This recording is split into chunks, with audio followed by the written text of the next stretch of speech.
take a live look at Capitol Hill, where a possible battle could be brewing ahead of confirmation hearings for President-elect Trump's cabinet. His picks for top leadership will come under intense scrutiny, from their stances to their level of experience. And it is still unclear if some of his more controversial picks, like Pete Hegseth or RFK Jr., will make the cut. Joining us now on NewsNation Now is Democratic Congressman Glenn Ivey from Maryland. Congressman Ivey, thanks for joining us. Thanks for having me. So the Senate confirmation hearings set to begin this week, starting with former Congressman Doug Collins, decorated veteran and Fox News host Pete Hegseth, and former Governor of North Dakota Doug Burgum. How do you think Democrats are going to be reacting in these hearings? Well, I think we'll have to see how the hearings go. I know there have been a lot of private meetings that have taken place, but I think Hegseth is the one to watch. He seems to be, I hate to be harsh, but uniquely unqualified for the position. Secretary of Defense is a very serious position, especially right now. We're in a very dangerous world.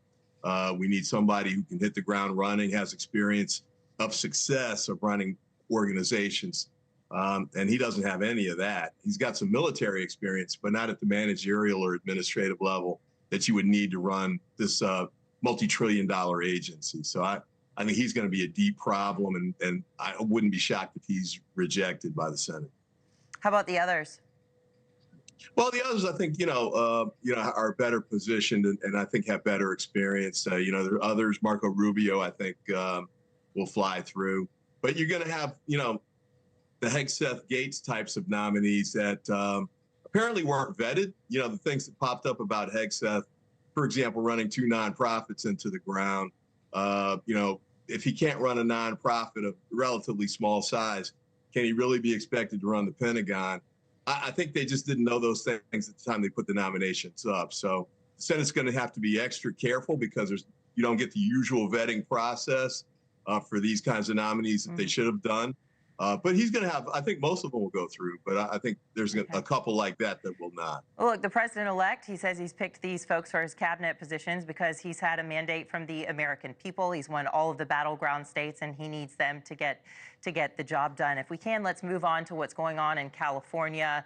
The president-elect Donald Trump blaming Democrats in California for the severity of the destruction. Of course, nobody can stop Mother Nature, but what about the planning? What happened in previous years even? Governor Gavin Newsom responding to the president-elect, who has been saying Newsom's woke policies put wildlife over water management, and says his, quote, incompetency has led to the hydrants losing water pressure and some even turning up dry. Let's take a listen to how Newsom has responded.